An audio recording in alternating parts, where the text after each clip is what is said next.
Hi, here we are back playing Ride 4. I got this on Steam for $20. It's a newer game. It's actually not $20 normally, so I was pretty happy to get it. It was on sale. This is also available on the PlayStation 5. This is, I think, one of their more launch-style titles. I don't know if it was day one, but it was definitely a newer game. But these guys, they get right on you, and they just smash you. And I don't think it's like that. They need to do something with their AI. As long as they're in the Series 4, they should make it to where these guys don't just completely smash you on the line. So they got away from me already.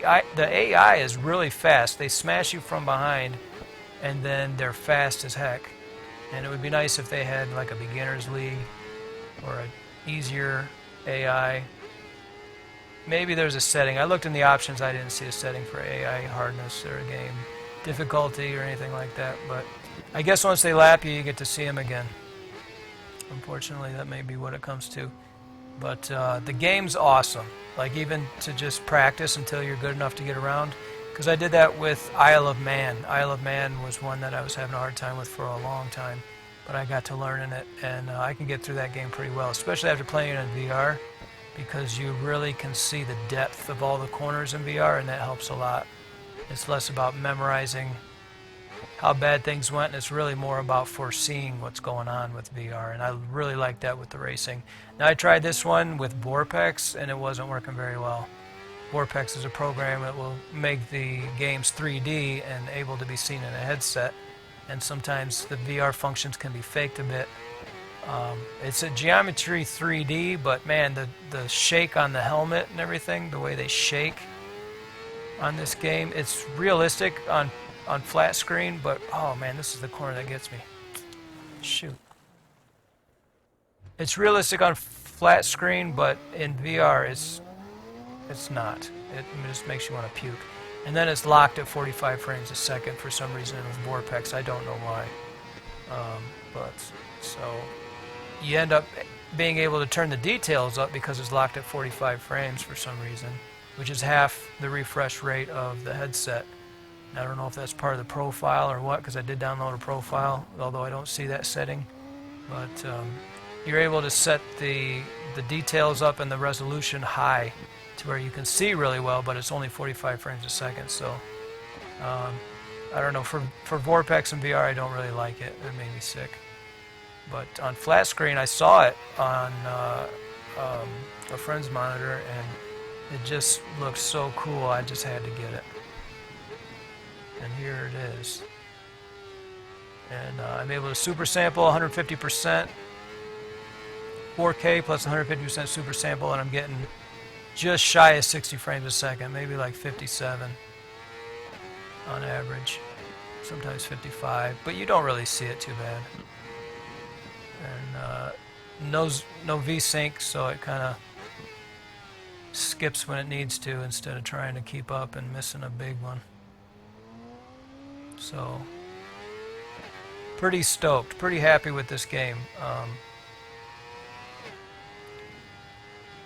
And I have other racing games that are very similar, and I still probably will end up playing this. It's kind of tough when you have so many racing games. Which one do you pick? Because you end up not really getting the progress that you want, especially if you're playing the campaign. I was getting through quite a bit of the campaign on Isle of Man. And this one I'm just playing single races until I get used to the physics. Because I don't want to go into the campaign and lose, you know. But I really like it. It'll start wagging just like real life. Sometimes you can get into an oscillation. When you come out of the corners, you can feel it grab and bite and really get down into the cement. And it seems like, well, how are you feeling all that through the controller and seeing it on screen? It's just reproduced somewhat to a point to where you're perceiving that's what's going on. And that's cool. I mean, it's not exactly like being there, but you definitely perceive, you can see it dig down, and when it comes out of corners, if you're turning, your throttle has a lot to do with how you get out of the corner.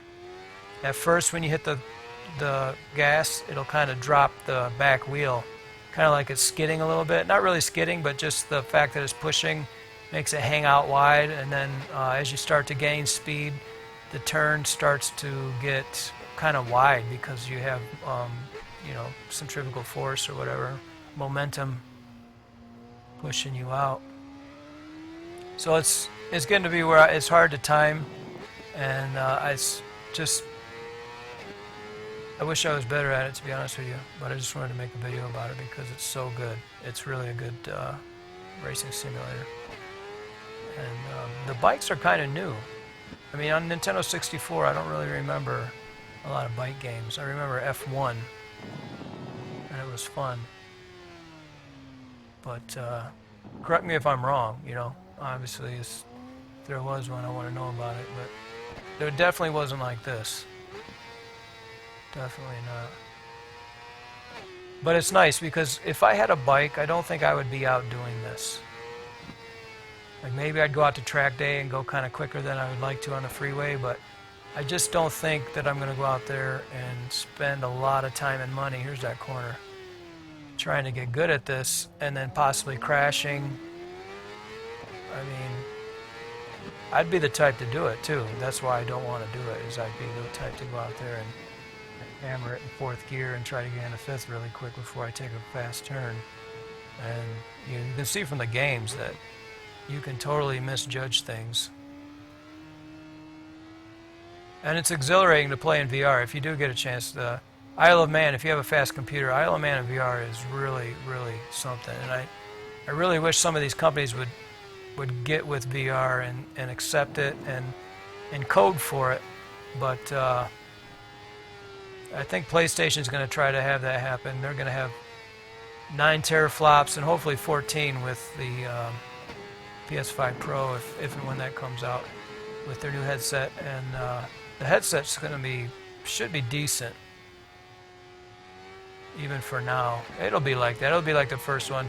Just a little bit less than the best one and stay there for longer than normal.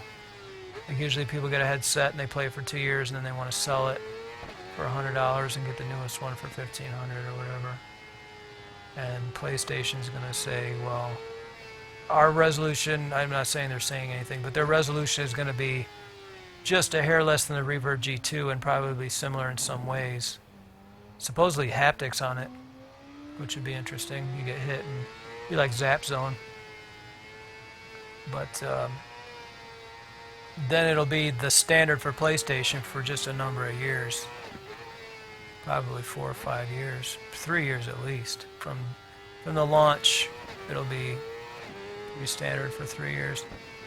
And part of me wishes oh, there's that damn corner. Lay it down, lay it down. I partially wish, I mean not wish, but you know, I feel like maybe, here's some riders. I feel like maybe it would have been cool to keep with the PlayStation VR until the new VR came out. You know, that doesn't feel bad being like, not really loyal, but you know, you stick with the brand, you take what they have and you're happy. You allow yourself to be happy with that brand. But it was getting kind of behind on the VR scene. So one of the other tracks that I do know is this Nurburgring, Nuremberg. Somewhat, not real good at it, but these guys, they just smash it as soon as it gets going. If there's anybody behind you, you're just, look at that. This is like Road Rash. If I wanted to play, that's the game that was on the older systems, was Road Rash. If I wanted to play Road Rash, I'd go boot up the Genesis. They should really do something about that. If you can't like have them steer around you, they're not going to want to ram you. Those guys don't open races and just, I don't think they do. I've seen them start, they don't just ram people. So it's a little bit ridiculous. I'm surprised the developers just, I'm sure they turned this on and was like, well, what's going to happen? Well, right off the rip, they ram you and you got about a 50% chance of going down. I'm like, okay. Well, do you think they'll go to our competitor? Nah, okay, leave it. I mean, this is boardroom talk. It's got to be, because if somebody played that likes this type of game, they'd say, what the heck, man? There's nothing you can do. Well, I guess you got to get on the gas a certain way at the beginning, but I think they would go around you. So it's kind of sad with this kind of graphics level that we're having to deal with just little stuff like that. But the rest of the game's pretty good so far, and I like the way the bike weaves around. One thing about the Nurburgring is you can see when these candy canes come at you, it's time to die, so I just totally watch for them.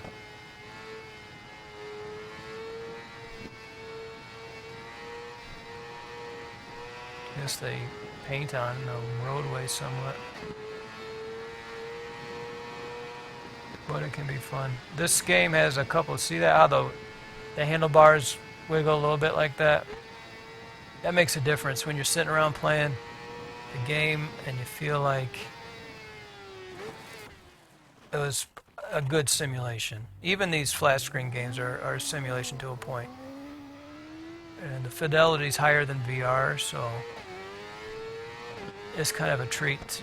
The visuals these days are getting to be quite a bit sweeter than they used to be, especially off in the distance. Like, your real focus is kind of like in the middle of the track and just down a ways, and the rest of it is just for effect. And so when that's not a big blocky mess, that's nice. And super sampling helps. It's nice that they left that option. So they're doing a lot of things right here, totally. I was pretty impressed with it right off the get. No, obviously it doesn't have as many tracks as like Project Cars 2. Not that I think it's a good number, but I don't think it's as many. Project Cars 2 has just like a whole slew of tracks. But it'd be nice if they had a really good VR. Like, I don't know how hard it is to implement. Is it just like, well, we don't want to do that, or we don't think people should be able to feel like they went to the MotoGP or we're on these tracks for real because, you know, it's going to affect society. I mean, there's a lot of things that they're showing people already, so it's like, you know, why not just... I don't think it'd be too hard to code. I honestly think that part of it is realism and having it look decent, because these games, once you get them VR, like Vorpex or something, they can be a little bit more grainy, and the visuals kind of go down. And so many people don't have a headset, they don't want to wear one. They're just not enthusiasts. It's a bit of a novelty. Even sometimes when I'm playing, I'm like, hey, this is a novelty. But it's a novelty I like. You know, a lot of things are novelties.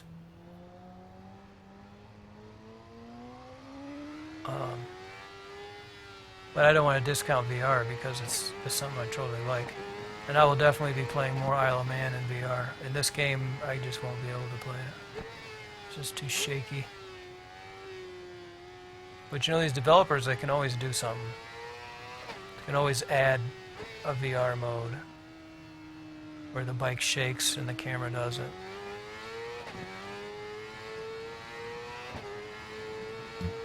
Or possibly even just make it Vorpex friendly. It played pretty well. I mean, I got a decent fidelity on a 3080 Ti. And the 4080s are going to be out soon. Well, not soon, but sometime.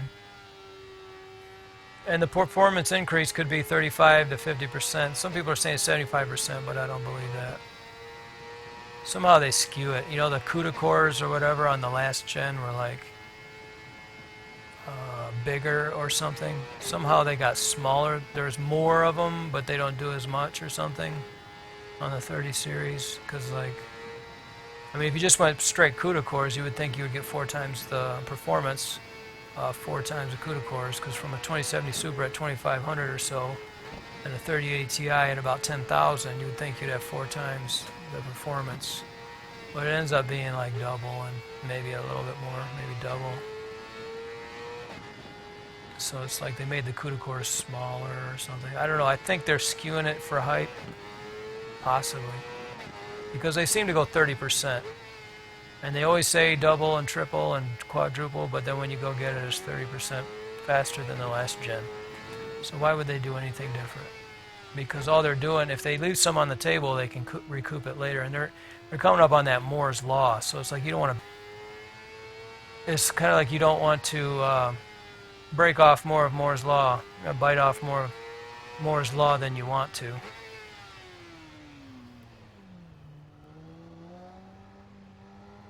Because once it's all done and said, then they can't go any faster. They're going to have to do like quantum computing or something to do this. And I don't think that's an exact science. I think it's kind of like quantum computing is like there's no exact 1 or 0, it's somewhere in between, so there's no exact answer. It's going to be like, what color is that? Well, it's analog almost, to a point. Analog computation, but I don't think it's analog exactly. It's like, it's possibly digital to a point. Maybe you could get it down to digits, but it's kind of like feelings. Like How mad are you, 1 to 10? Well, put an actual number on that, I don't know. Kind of mad. About 7.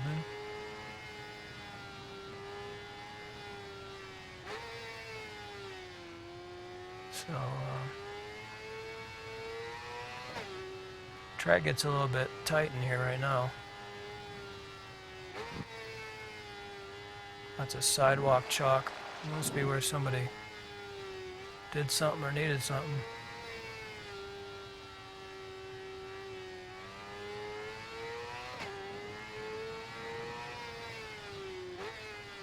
So that's tough when you're leaning one way and you gotta lean the other way and you can't get there fast enough.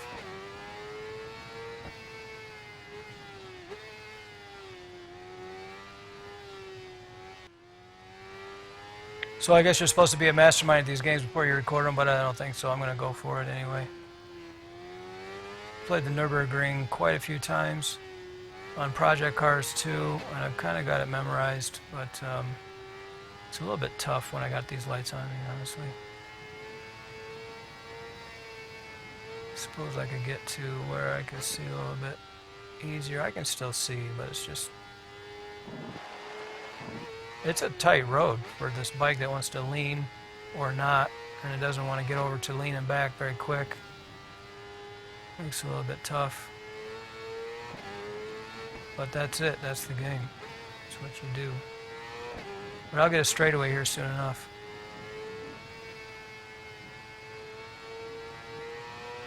Probably 2 more corners. This one, it makes you feel like it's going to be it, but it's not it. Nope.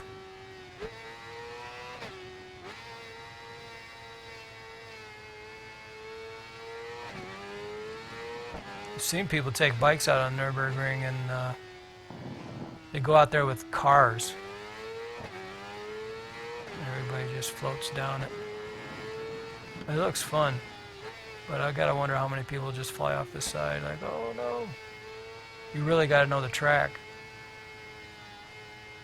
And it's a long track. You gotta go down it a number of times. It might be faster to learn in person. Here's that straightaway. It's a little tough in flat screen. I find it a lot easier to learn these tracks in VR. But there it is. High fidelity, 58 frames a second, so the GPU is right on the edge. It's at 100%, putting out everything it can.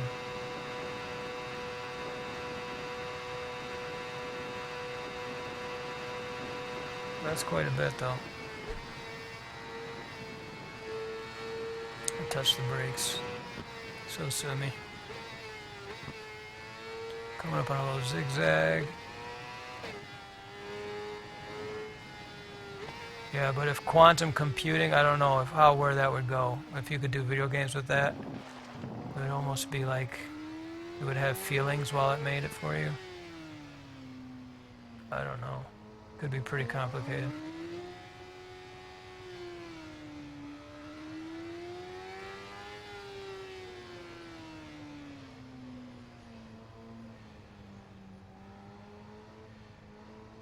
Some of these small corners, I just go around so slow because I don't want to ditch.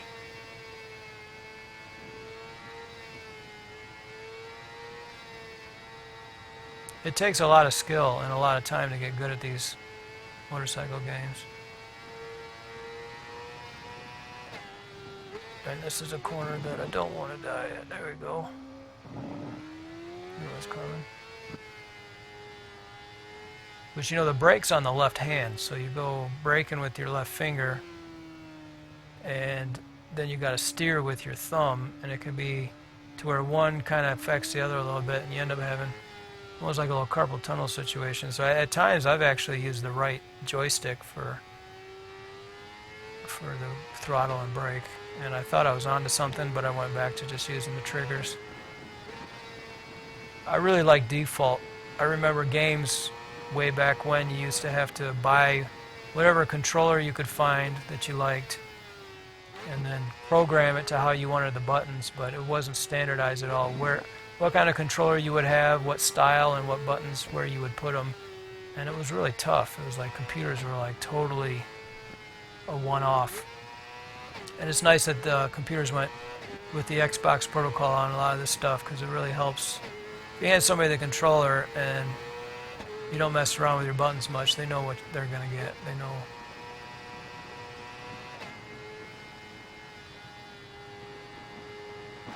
How did I go off? So like right here, I'm pressing the left brake and then turning to the right. And it's definitely a skill set you gotta learn. Something like that. I didn't even see that.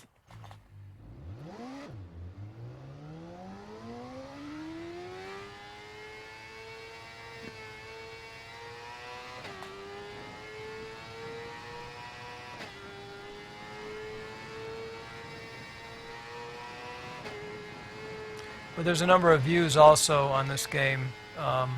One of them swings out further. If you watch videos of it and the bike swings way out, like ridiculously, that's actually a view change. And this is the one that does not do that. It just kind of goes, kind of like you're staying on top of the gas tank a little bit. And the other one, you kind of kick the gas tank out and you're kind of hanging off of it. And that's a view. And there's one that's inside the helmet. Here's the one I think that swings out. You can see he's kind of he'll get in and off the bike, but I find it kind of hard because you have a hard time judging exactly how much turning you have. See, I mean, I just have a hard time judging it, but it's something I would have to practice at because it is different from the Isle of Man. But it definitely kind of swings way out like that, and it feels slower, to be honest with you. Look, I didn't even turn. So maybe for certain races that's really preferable. And then there's this one. This one I think is in the helmet. So the sound changes to where it sounds like you're muffled. It takes a long time to go from left to right. It's like a full second. I don't think it's really, does it? It possibly maybe takes that long in real life, but I'm sure they had talks about how long we should have that take because it's going to impede gameplay.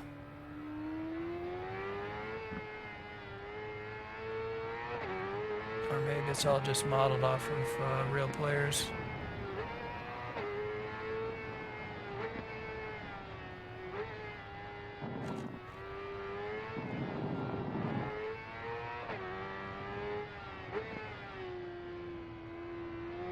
It's interesting to see how every company has a rendition of these tracks.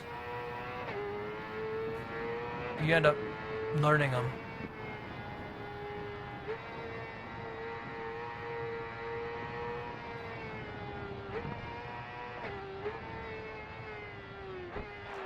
Oh, I should have been okay with that.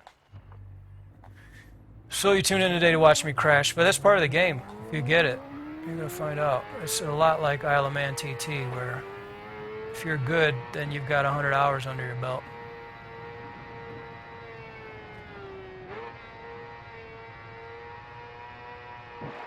It's a little bit dim for me because I have these lights, so there's a bit of a contrast thing going here.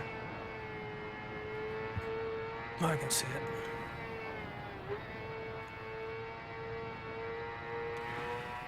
But I did want to mention I do have an eBay store, GB Hatchery. I sell a lot of things on eBay. They're pre-owned items, so if you don't buy pre-owned, then... but, you know, we all buy pre-owned at some point. There's like a pre-owned car. I don't think there's a person alive that hasn't bought a pre-owned car. And if so, good on them, but they sell. You know, they would have a pre-owned car at some point to sell, so they're still in the game a little bit. But a lot of, you know, I have some clothing, household items, some movies, sometimes video games, sporting goods, skates, and I usually put them up over the wintertime. I'll list them on eBay. And so if there isn't anything, a lot of times the good stuff goes quick. You know, I have a lot of people looking, and they come and they find what they want. If I have something good, it usually sells pretty fast. And if there's something that's been around for a while, I'll put it on sale, and then it sometimes can be, you know, between 20 and 50% off, maybe 10% just for the heck of it, but a lot of times a deep discount to get them moving. Wow, look at that. But that's cool, the bike kind of took it. This is a hard area for that bike.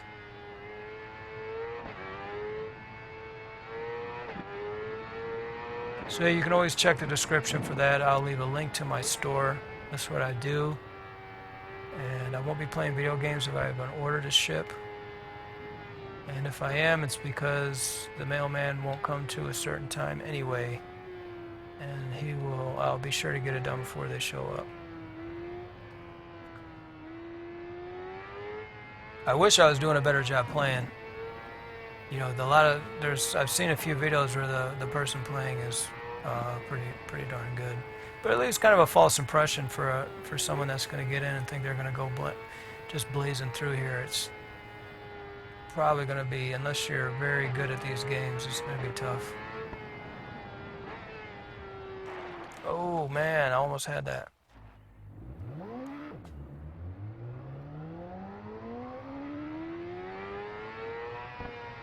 So what other views do we have? This is just, I don't really ever like these views. They always put just like a nothing view. It's like you in the track.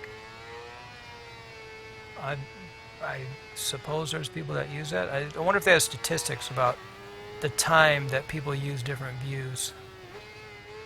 Or if they're just guessing what people like. Well, you have to turn the brightness up on the next video. So here's another view. You can see I'm driving a Yamaha. It seems slow in this view. I have a hard time with these kinds of views for some reason. I really need first person. I guess I'm doing okay. Maybe better, I don't know. And there's this one.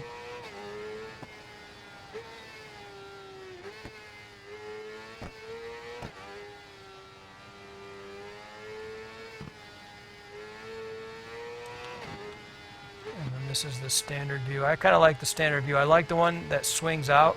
I think it looks cool, but it's really hard. It seems to add a degree of difficulty.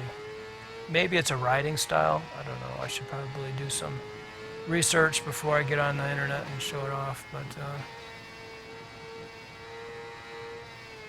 sometimes the sales, they bring a different kind of buyer.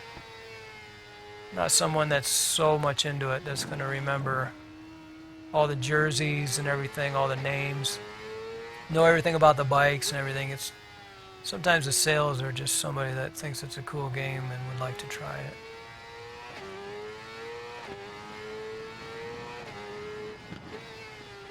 Already has a stack of games.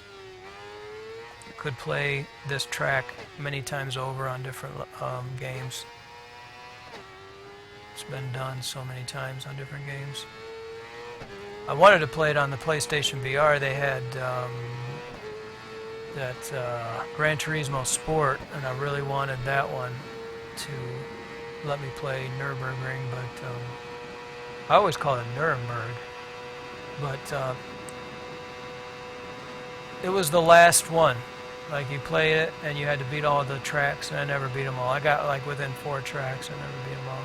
I could still go in there and play some more, but I got other games that started giving me these tracks as soon as I opened the package or download it from Steam. I would go ahead and have the track.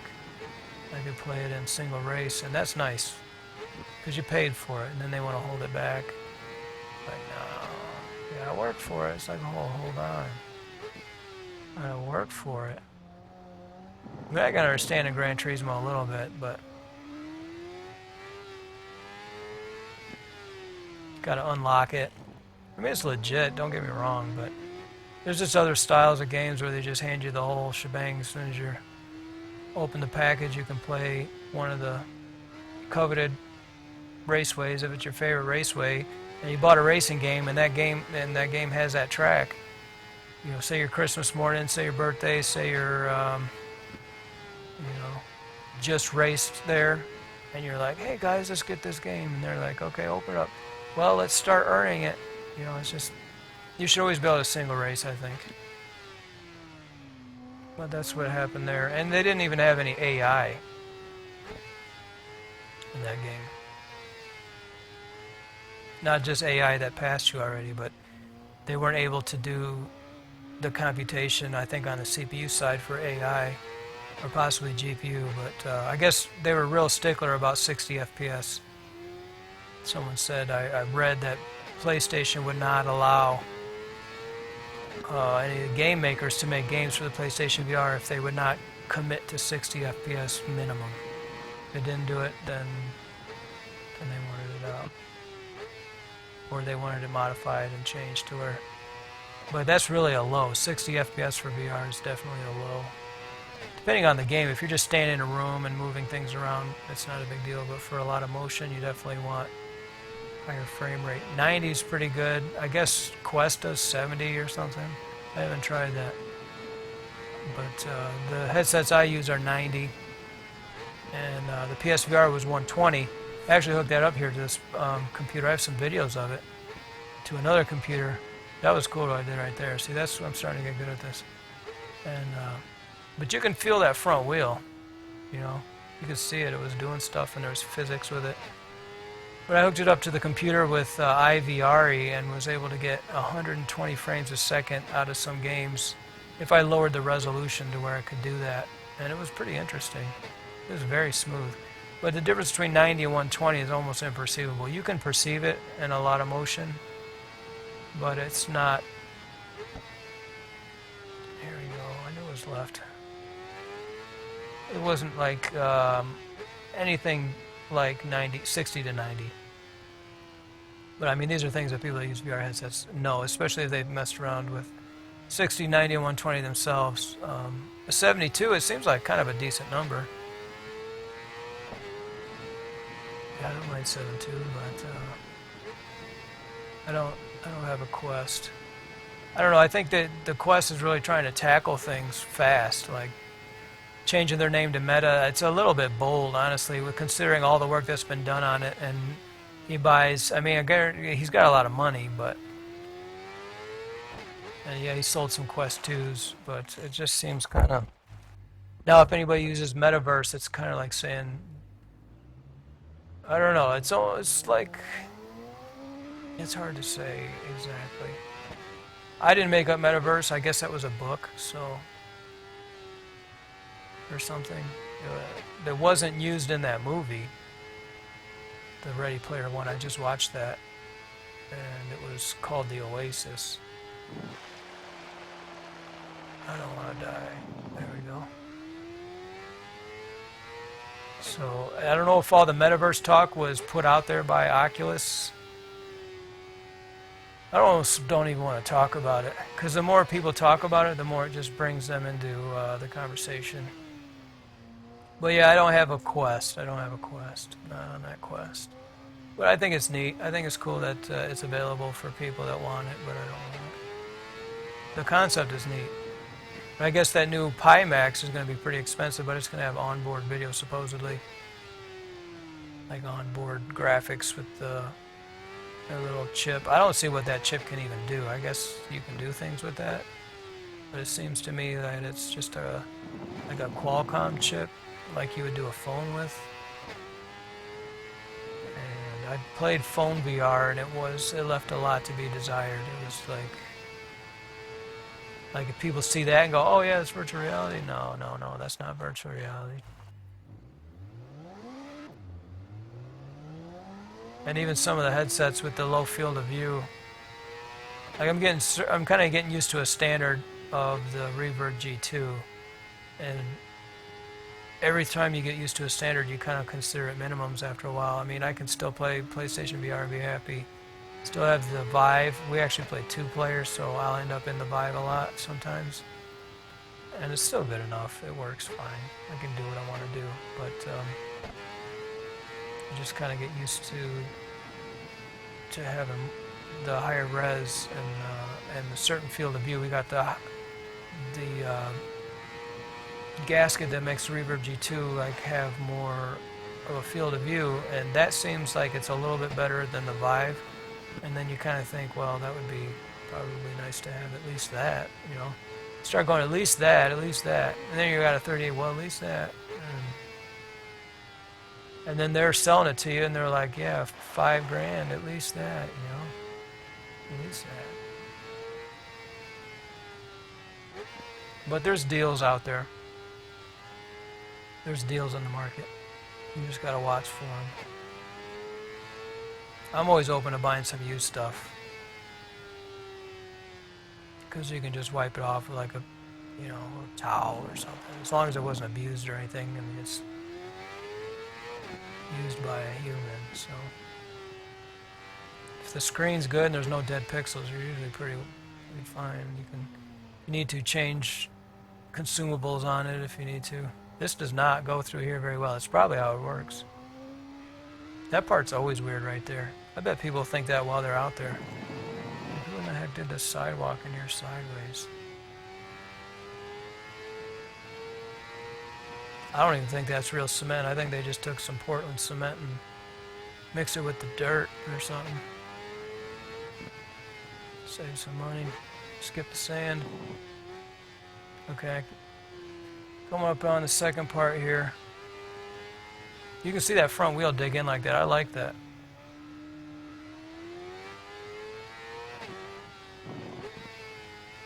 It's fun to just sit back on the couch and play this. You can burn some time.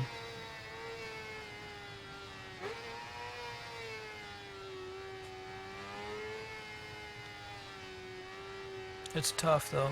I've gotten better at it, especially when I'm not on video, but it's tough. I think I was just being easier on myself when I crashed. I would crash and go, oh, that's all right, you know, I'll try again. When you got a video on, when you got a camera on you, it feels different. You're like, oh man, I shouldn't have crashed. But,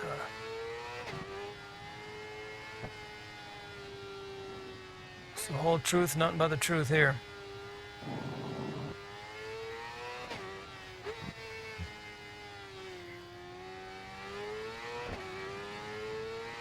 I actually didn't want to go around twice, but I just ended up. Oh, I crashed. I'm going to end the video. I'm going to end the video on that crash because you've seen the rest of this anyway. Anyway, if you'd like to, you can always shop at my eBay store, GB Hatchery. I sell a lot of used items there, a lot of clothing, shoes, sporting goods, skates, all kinds of fun stuff, sometimes toys this time of year. So you can always look for that. I'll leave a link in the description. Other than that, I hope you're safe and healthy, and I'll see you in the next video.